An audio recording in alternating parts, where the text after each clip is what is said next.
we are all looking for people who just make other people better. That's still the secret sauce. And you cannot win a championship without talent. You need Hall of Famers to win. I would say in business and in sports. But it's those glue guys and it's those catalysts that bring out the best in the superstars and just make a team, right? And we've done a lot of research on what makes teams, and so the search for the catalyst, the search for the glue guys, is much more difficult than finding the superstar talent that's obvious to everybody. Hi, everyone, and welcome to KindredCast, where we shine a light on the people and ideas shaping our future. KindredCast is a production of Kindred Media, powered by LionTree. Welcome to KindredCast. I'm Alex Michael with LionTree, of course, and I'm joined today by, I'd say, my good friend and fellow board member, Shane Battier. Shane, welcome to the show. It's great to have you here. We've had some incredible leaders and athletes in the last couple of years on the program. KindredCast has been going since 2016, I think. So we're old hat at this, but it is always amazing to get people like yourself on the show. So thank you for doing this. Welcome. Where are you? North Carolina? I'm in Charlotte, North Carolina. It's a beautiful day, and when it's a crisp fall day like this, my office is outside. So Ah, enjoying the very. day, having a great conversation with you, Alex. We've been it's been great getting to know you the last couple of years, and we've had a lot of fun discussing chicken wing and beers. So excited to have this conversation today. That's right. So Shane and I are on the board of Authentic Restaurant Brands. Shout out to the Garnett Station folks, who are amazing, and I think Authentic Restaurant is a roll up of sports bars and other concepts that we've had the joy of learning about the wing prices and all these other things. Little did I know, I didn't know, but check it out. Primanti's in Pittsburgh, PJ Wheelhands, Mambo's, lots of great brands. But anyway, we're not here to talk about fast food or casual great food. We're here to talk about you, and you, of course, are two-time NBA champion. You're a one-time NCAA champion with Duke. I think anyone who's ever set foot near Duke or hates Duke knows you, which I think you'll, till your final days, you'll have that, which is exciting. Uh, but you just moved back to North Carolina. You're either a glutton for praise or punishment. I don't know, but you're in Charlotte, right? Correct. After being in Miami 13 years, we made the move. We wanted some sweater weather, and so this is nice to have some sweater weather. There you But go. yeah, Do you miss lot, lot, Miami? yeah, I miss Miami in January when everyone else is shoveling snow. I'm from Detroit, and so I am gonna miss that January afternoon where I can go chip balls in my flip flops and everyone else is freezing their tail off. So I Ah, will miss that. But for now, Charlotte's a good change of pace. are you better known in North Carolina or in Florida? I'm much more well known in North Carolina. Yeah. Miami is a great town, but there's so many stars there that I was so used to just walking up to Publix and being anonymous. And the first time I got to Carolina, I got the bag boy saying, "Hey, Battier, I hated you at Duke." I was like, "Whoa! I'm just trying to buy some apples here." So. Ah, Uh, the Carolina fans, very passionate. Obviously a lot of Duke fans in North Carolina as well, and so I'm used to it. My kids, I think, are not used to this, so now they see that I used to, cause a lot of ire, but cause a lot of joy for a lot of people. So yeah. it's fun. It's fun to be back in Carolina, and for my Tar Heel friends, for those who don't know basketball, Duke, North Carolina, the biggest rivalry in sports. And everyone thinks I hate North Carolina. I don't. If I didn't go to Duke, I probably wouldn't have gone to Carolina.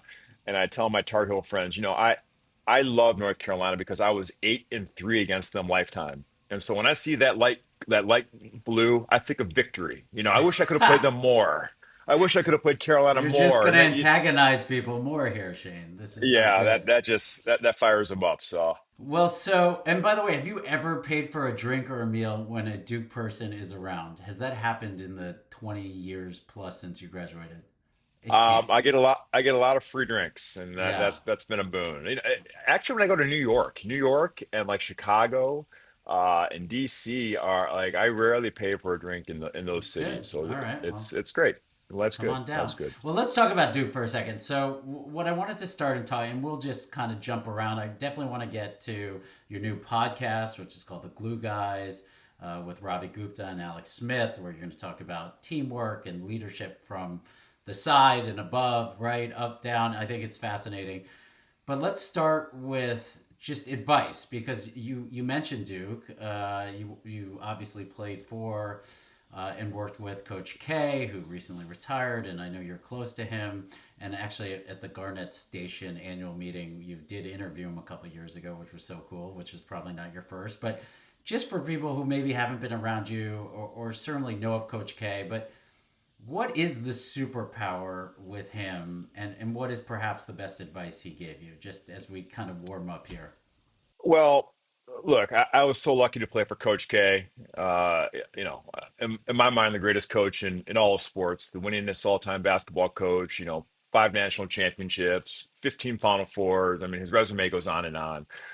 He's produced more number one draft picks than anybody, and you know, I wouldn't be here if I didn't learn from him. And what makes him special as a leader, and he'll tell you, I'm not a basketball coach. I'm a leader who happens to coach basketball. Was the amount of time he spent thinking about his team and his people. Okay, and on the surface, like, yeah, okay, every leader thinks about their people, but like Coach K took it to a whole other level. He didn't have other hobbies. He didn't like watch NFL football.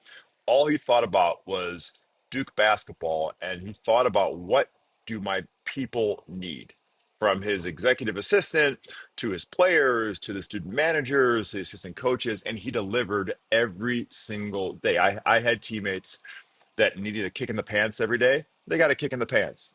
I had teammates that needed a hug every day. They got a hug. And uh, I'll never forget in 1999, I was a rising junior. Duke had just lost the national championship to University of Connecticut. And it was the first time Coach K ever lost players to the NBA draft. Elton Brand, my roommate, was the first pick in the draft. William Avery, Corey Maggette, all lottery picks, Trajan Langdon. So like all the Duke haters came out of the woodwork and said, Duke is dead. It's over for him. They lost so much talent. There's no way they can replace that. They got all these talented freshmen coming in. But like the three holdovers, Chris Carroll, Nate James, and Shane Battier, Battier is going to replace Elton Brand. And so, even though I was excited for like it was my time to shine, it was my team, I had some trepidation. And so, I was actually working at an internship in Chicago, and Coach K calls me out of the blue that summer, and he says, "Hey Shane, how you doing? I have a question for you. Did you wake up today and say I'm going to be the ACC Player of the Year and lead us back to the number one seed in the NCAA tournament?" And I sort of laugh, and I'm like, "Well, Coach, click."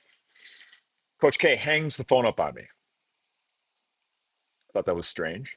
Calls back about the same time next day and says, hey, Shane, sorry about that, but I got a serious question. Did you say to yourself, I'm going to be first team All American and I'm going to lead us back to the Final Four next year? I sort of laugh again. I'm like, well, Coach, click. He hangs up on me again.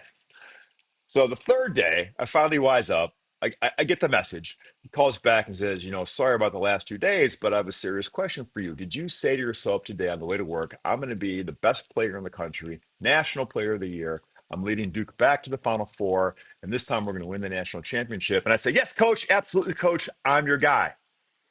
And he said, look, son, for us to be that team, you have to be that guy. And to be that guy, you have to believe you can be that guy. And I had never, ever, ever had anyone talk to me that way. What he taught me was, to be the leader, to be the guy, I had to believe it with every ounce of my fiber. There was no room for doubt. And like, again, what made him special was like he knew like that is what I needed at that moment in my life, and he delivered it in a way that wasn't insulting.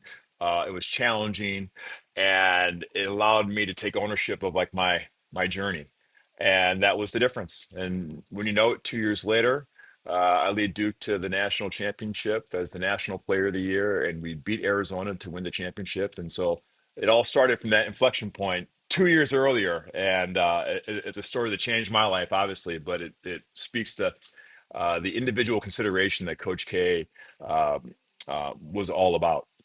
So it's really, if I'm kind of distill it a bit of different ways, we talk about potentially court presence, like knowing where all the pieces are and making sure you involve them however they should be involved. And it just seemed like Coach K wanted to push the buttons and was thinking of it so well in advance that he was playing towards these goals, that he just had this way to see the whole chessboard, if you will, or the court. And for you, that's what you needed, but someone else needs something different. I don't know what he gave Christian Leitner. What did he tell Christian Leitner to do?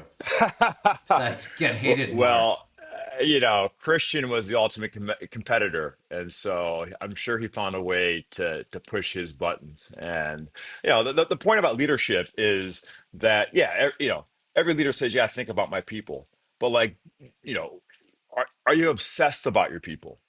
About developing them, about giving them what they need. It's exhausting, Alex. Most leaders will do it to a point, and then they'll say, I know my players, I know my team," and they stop thinking about them. And great leadership does it every single day, and it's exhausting. And so the leaders that are willing to pay the price in terms of an energy outlay, those are your legendary transformative leaders. Shane, last question on him. Was he ultimately loved or feared by you guys? He was always respected. I mean, no one wanted to be on Coach K's bad side. He was tough. He was demanding, and his demanding of standards was what set him apart, right? Every single moment you had a Duke uniform on, whether it's in film study or at an exhibition game or the national championship, you had to be locked in, you had to be communicative, you had to be passionate, you had to have energy, and there was no negotiations. So that was the minimum that he would accept, and he wasn't for everybody. He wasn't for everybody. But if you stayed, if you bought in, and you gave yourself to him, he gave you everything back. And so he wasn't fear, but like he always believed in you. And so he had an amazing mentor mentality. Hey, I expect a lot out of you because I know you can do it, and I'm going to push you to get there, which is which makes legendary leaders. And you wouldn't be there if he didn't think you could do it, right?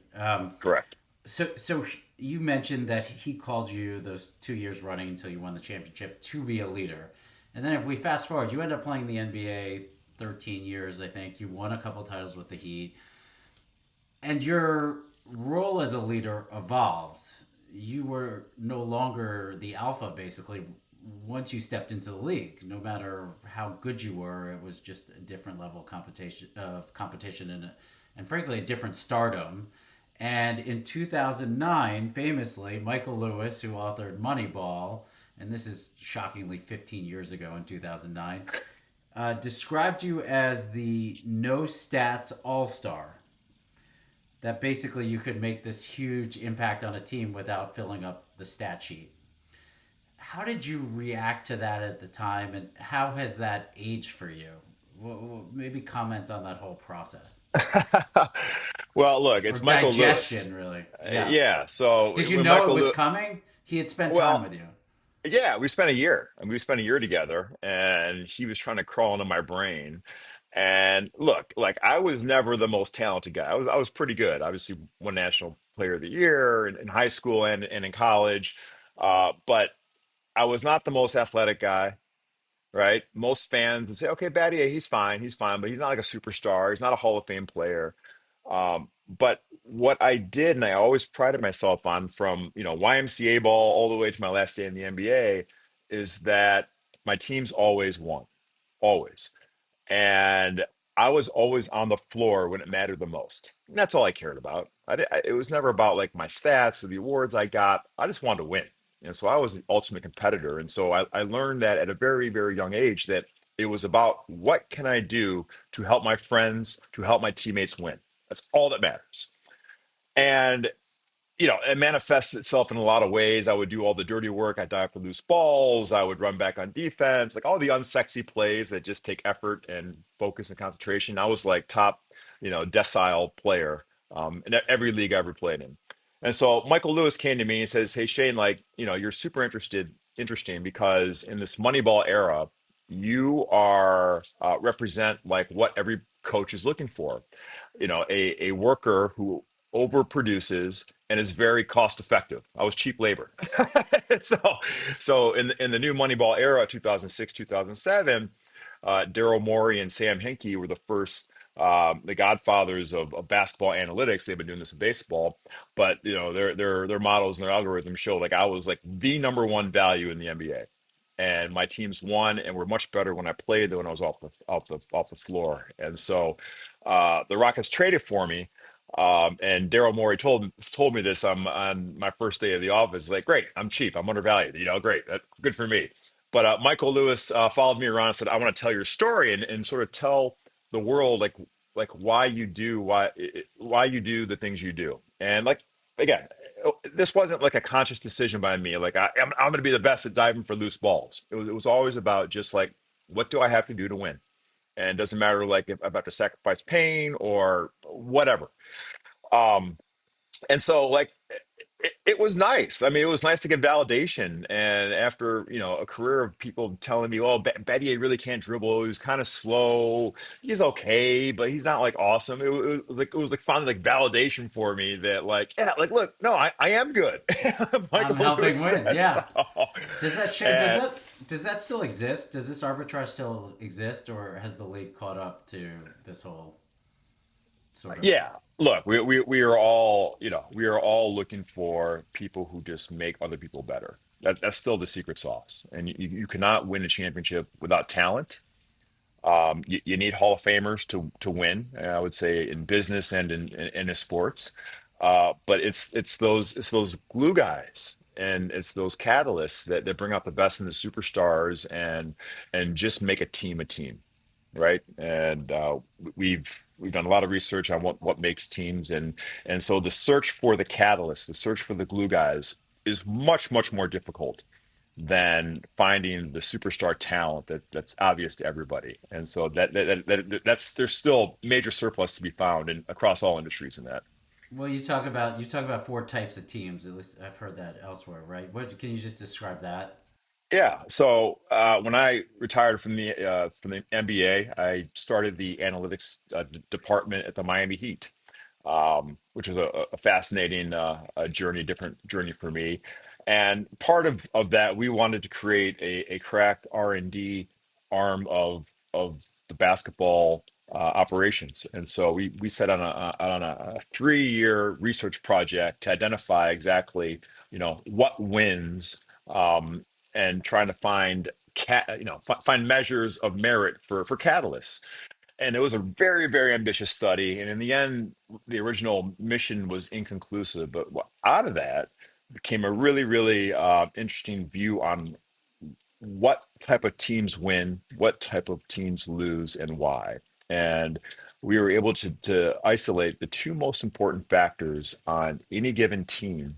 And this could be a corporate team, this could be a family, this could be a sports team, are trust and what we call mission focus or goal orientation. And the interplay of those two things, trust and mission focus, will determine your entire trajectory and determine your entire potential as a team. And you have to look at each team as, does it have low trust, low mission focus, high trust, low mission focus, high mission focus, low trust, or high trust, high mission focus? And those are very specific teams, and they have very specific qualities. If you have a team with low trust, low mission focus, we call that a disastrous team. And I learned that my rookie year, when I got drafted by the Memphis Grizzlies in 2001. They had the lowest winning percentage, not only of teams in the NBA, but of the NFL, MLB, and the NHL. Literally the worst team in North America uh, ever.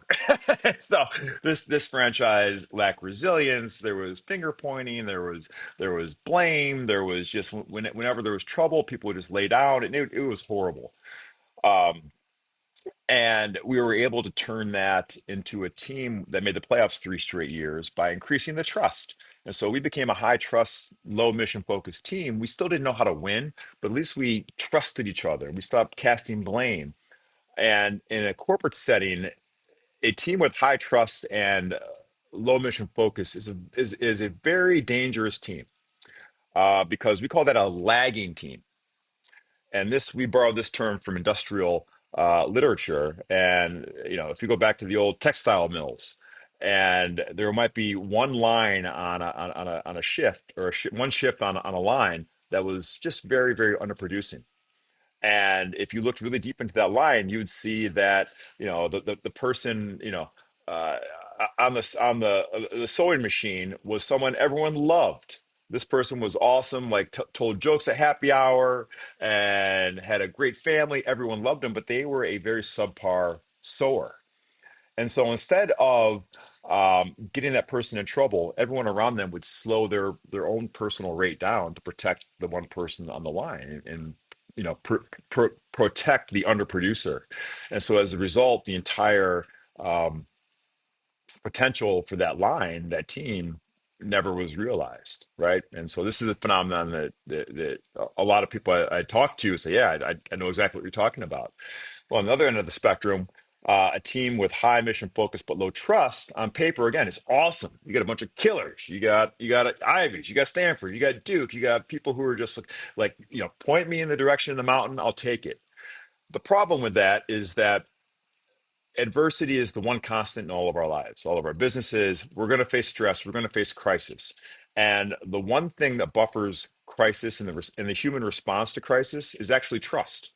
And there's research that shows that when crisis hits, you're able to absorb the crisis. You're actually able to turn that crisis into opportunity if you're with people that you trust. And so, if you don't have that trust, you crumble. And so we called it a very brittle team. You think of like Enron. Enron was a brittle, a brittle corporation. They were killers. They were, best of the best of the best. But when that crisis hit, no one trusted each other, and it hurt a lot of people. So the goal for leaders and in any company, we're always trying to build uh, trust and mission focus at the same time, and to create a coherent team, or a gelled team. And these teams, you're part of them because these teams have shared cognition, and they know, just like in an unspoken way, what each other needs and wants. There's shared accountability, there's shared enjoyment, there's shared identity. Like your mission and your company and your group, it means something. When you wear that polo, yeah, it means something. So as a result, like, you have very, very low turnover because everyone's like, why would you ever leave this? Like, no one has it better than us, right? And so, you think about all the money you save retraining people, and so the productivity of those teams are like off the chart. And that is the goal that every manager, every leader, every person should try to push their people toward, is trying to increase the mission focus and trust, because the rewards are just off the charts. Astronomical. Interesting. Trust and mission focus in a two by two, basically. You just did the two Yep. by two, map it. Keep it simple. Okay. Keep it simple. All right. Well, this is a good segue into your latest project, right? So you did the analytics role with the Heat for a while. You were also an investor, still are an investor. You serve on a number of boards. We talked about the one we're on. You play a lot of fantasy football. We'll get to that at the end. But you have the Glue Guys podcast, wherever podcasts are sold. This is your latest endeavor with two co hosts. Alex Smith, former number one pick in the NFL, 16-year career, uh, both successful, but also the subject of very gruesome injury that almost took his life, that has a whole different context to teamwork to get him healthy. And he does make a comeback. And then Ravi Gupta, who's a partner at Sequoia currently, I believe, and Yep. has been involved with a lot of tech startups.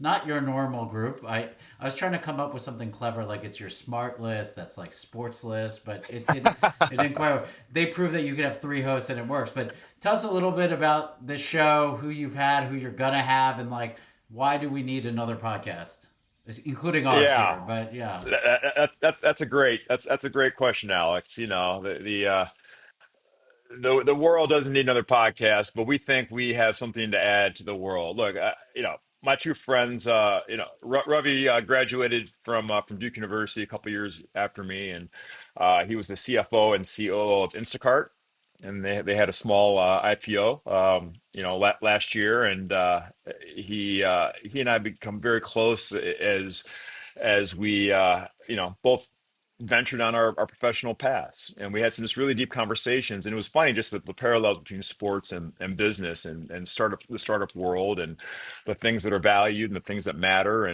And so we just had some really, really deep conversations. And you would never think that, tech startup and sports have a lot in common, but they do. They And the definitely themes, do. the themes of team and leadership and accountability, and again, building those coherent teams, led to some really, really awesome conversations. And Ravi said we should record these conversations and put it out there for the world to hear, because you know it resonates with everybody. And I said, I don't want to be a podcaster, but he wore me down. We recruited Alex Smith, who's super thoughtful and is in banking in Silicon Valley, and has had amazing experience, with his injury and his comeback, and he's a very thoughtful guy. So we get together, we have one prompt, and we're able to talk for about 2 hours on one subject. And the themes of leadership and teammateship and winning and handling adversity, they're universal. They're universal, and we have some fun stories. The craft around that. But we want to celebrate. It's called the Glue Guys because we want to celebrate the catalysts. We were all, stars at one point, but also just guys in organizations. Alex was a game manager as a quarterback. I was the no status all star. Ravi was the CFO. CFOs get no love, right? Until something goes wrong. And so, trying to highlight the stories of the people who make teams go around, the catalysts that ultimately have the difference in winning championships, whether it's an IPO or whether it's an NBA championship or, you know, going to going to a Hall of Fame. So so Shane? Who are some of the glue guys today? Just for people like that sounds good, but who gets the Shane Battier Award today in any sport? Like, who are the examples we see? I think that you look at last year's champion Boston Celtics. They got a lot of glue guys. I mean, you talk about Al Horford, you talk about Drew Holiday, you talk about Derek White, right? They're all stars. There have been all stars at one point, but when you have a team of guys who just sacrifice and do all the little things, and that's powerful. And look, I tell people, no one ever asked me about my stats. No one cares how many points I scored, right? If no one's ever asked me, hey Shane, how many career points did you have? I don't even know. To be honest, I couldn't tell you. Come on, I I can't. come on. Okay, But the that's question I just get, the question I get is, where do you keep your championship rings, and how do you decide which one you want to wear, right? And so the lesson is, like, if you win, that's all people care about, that you were a part of a winning team.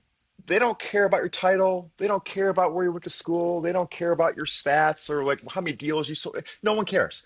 All they want to know is, oh man, you're part of LionTree. Hey, okay, respect. You got something. You got thank some you, game, right? thank you.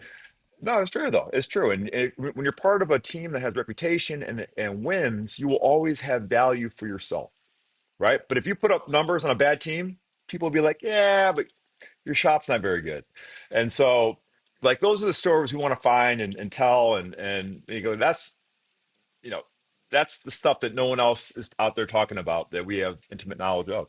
But let me play devil's advocate in a different setting here, which is a segue into youth sports, and especially now the NIL phenomenon, name, image, and likeness, where young athletes and college athletes are now getting paid essentially to play vis-a-vis different ways, either by the colleges or brands, etc. Fame, which usually comes in the sports setting from being the best or at least the most flamboyant, or usually a combination of the two, has now increasingly meant popularity, which means real money. And so I think you talked about, I listened to another podcast, winning was a way for you to fit in, right? Yep. That's why you wanted to win, because everyone on the team said, oh, the awkward guy, the kid who didn't come from where we came from, he's one of us because we win now with him.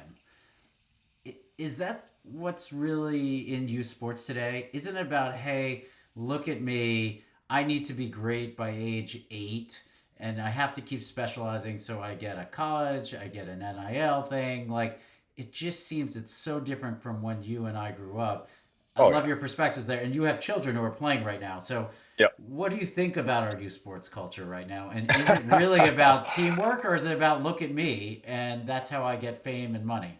Yeah, Alex, it's a very different experience than what I went through, right? And I tell people I showed up to Duke University in 1997 with a backpack and a Foot Locker, and hopefully in 3 or 4 years, someone would maybe take a chance on me to go to the NBA. All right, these kids show up now at Duke with a whole a whole presentation on this is my brand, this is my strategy, this is my social team, this is I'm going to be here for a year or two, and I'm going to move on. So let's make the most of it, right? So the level of sophistication is much, much, much, much, much deeper than I experienced as a young person growing up. Um, Look, these kids have to grow up a lot faster, and not just basketball, but my daughter plays women's soccer, and the sports industrial complex. It's a real thing. A, because there's so much money involved on all levels now, and everyone is trying to get a piece of it.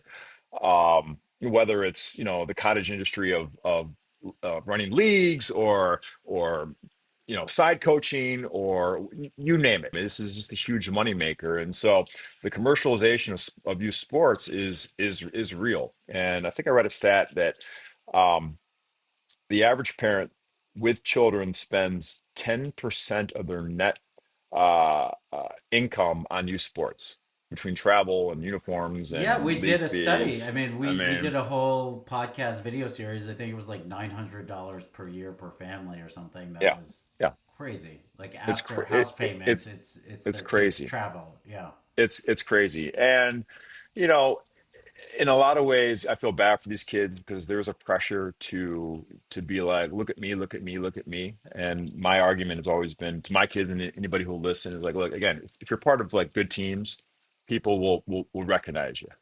And people who will want your services, they have incentive to get the best players that can help them keep their jobs and maximize their earnings. So like if you're good, you're not going to fall through the cracks, but there is a fear. And look, I feel horrible for these kids now who grow up in the Instagram generation where all they see is perfection and perfect lighting and great skin and six packs, and they think that is what success looks like. And what people don't see is like the hours of work and the hours of sweat and not being able to get out of bed in the morning because you're so sore. And like that is the part on Instagram across any industry, whether it's music or art or business, that people don't see. So I think in general young people, especially young athletes, have a false sense of like what it really takes to get those champagne dreams, right? And so that's why I try to, for my own kids, just get them to understand it's the work, and trust the work and trust the process, and if you put the reps in. Obviously you don't see the hard work, and everyone has to reach these heights. But where do you think this goes? Right, the Virginia coach, the Virginia men's basketball coach, just retired at the old age of 55, essentially saying he couldn't keep up with where the game is headed. I'm Yeah, finger pointing probably at NIL. Uh, Saban did a similar thing in football. Coach K's time just coalesced with this no longer being, he was retiring anyhow. yeah, Where are we going? Is this going to be is college basketball going to be the NBA? That seems to be on the yeah, tracks for football. What's your opinion of the state of the game here and yeah. what happens? Well, also understand that the original intent of what NIL was is not what the reality is now. Okay, the original intent of NIL is if you have commercial value, and if you have a following behind your name, there are commercial products that will basically hire you to hawk their program. Now it's just pay for play, right? And the first conversation with any coach and young person is, "What's my package?" And so it's not sustainable. Not sustainable because the alumni who are funding this, the universities who are funding this, because The there's lack of boosters, the the donor boosters. groups. Yeah, yeah. You get fatigued. You spend $1 million on a quarterback, and that quarterback isn't very good.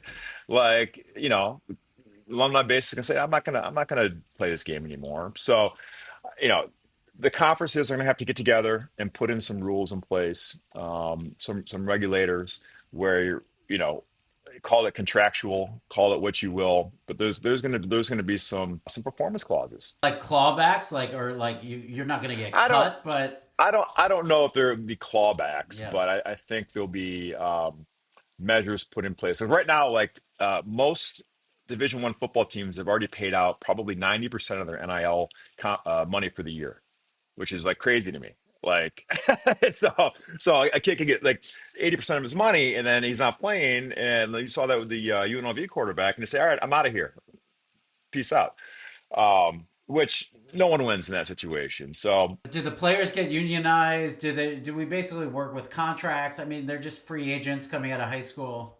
I don't think it'll be collectively bargained, but I think there'll be some semblance of unionization, which I don't think the players know like what that entails. And so it sounds, it sounds great on paper, but being part of a union is hard, and there's some hard conversations.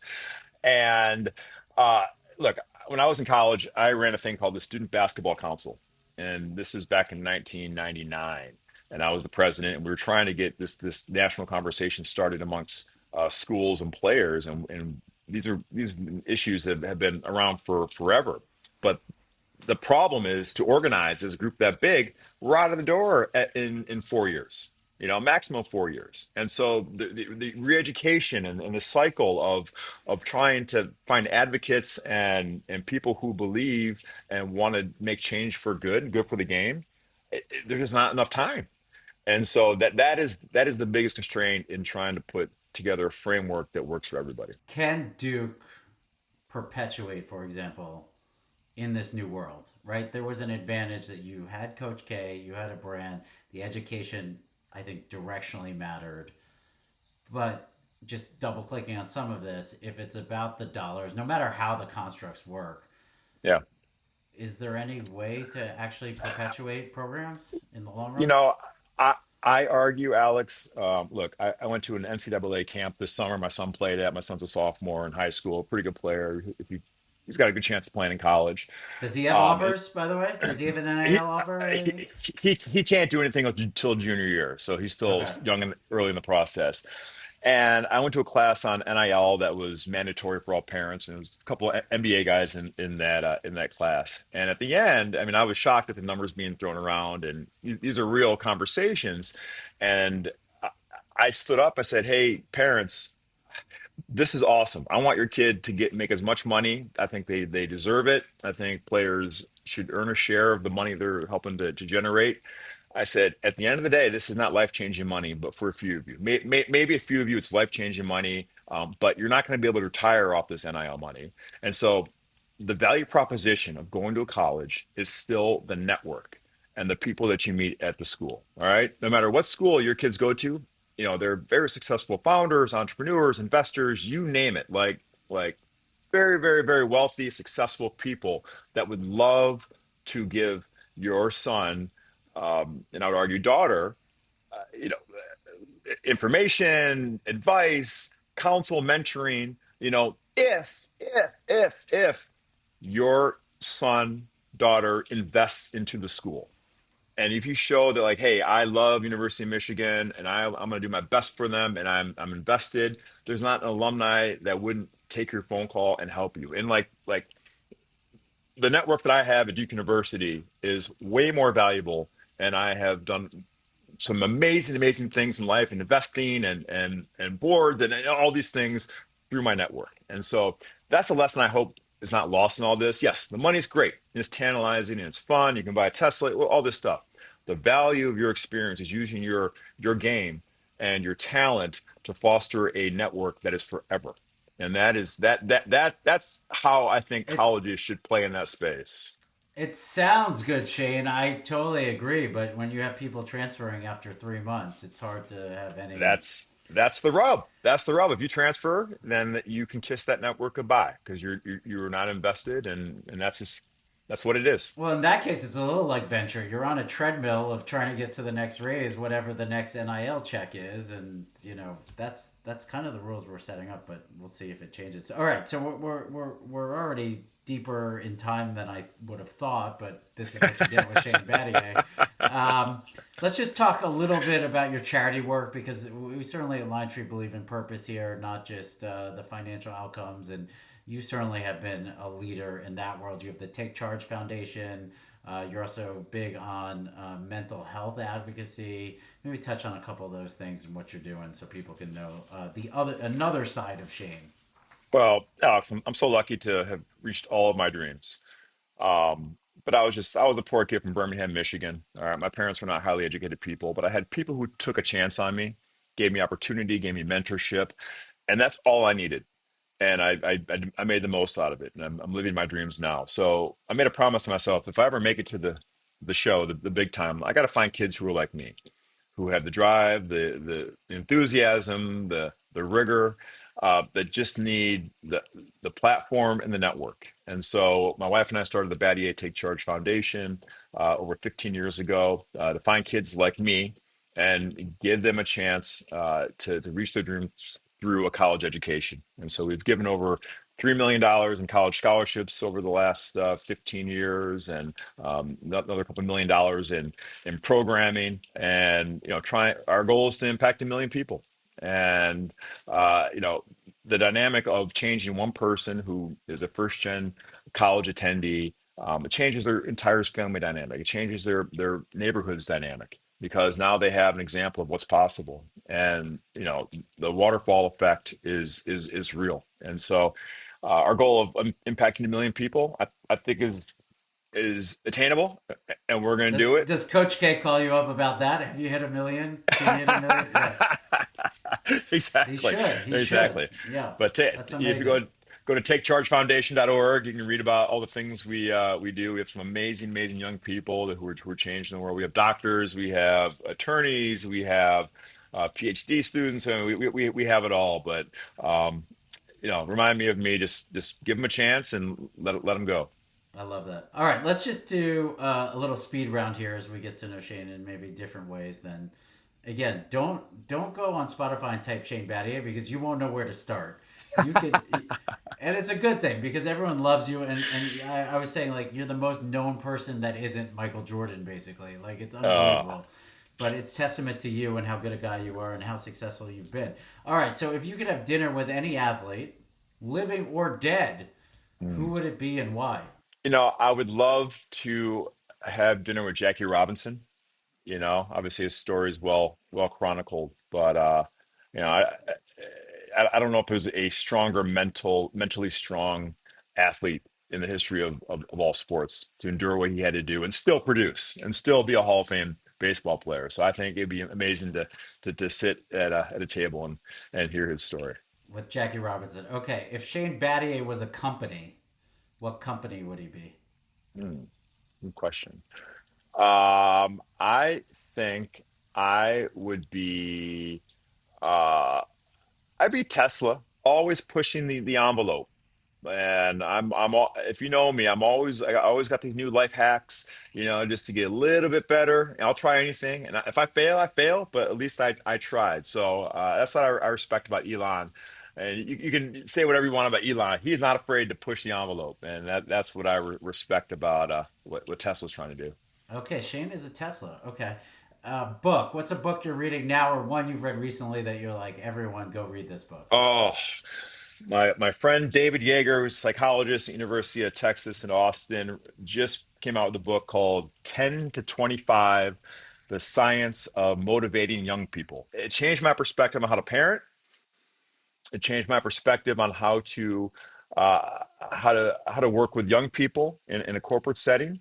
And it really gives a lot of good actionable advice on how to deal with Gen Zers and the millennials that so many people get frustrated with. And really a fantastic book. But it's the one book that changed my perspective on parenting my own kid. So I can't That's a recommend it big enough. deal. That seems It like is a holiday gift there. 10 to 25 10 to 25.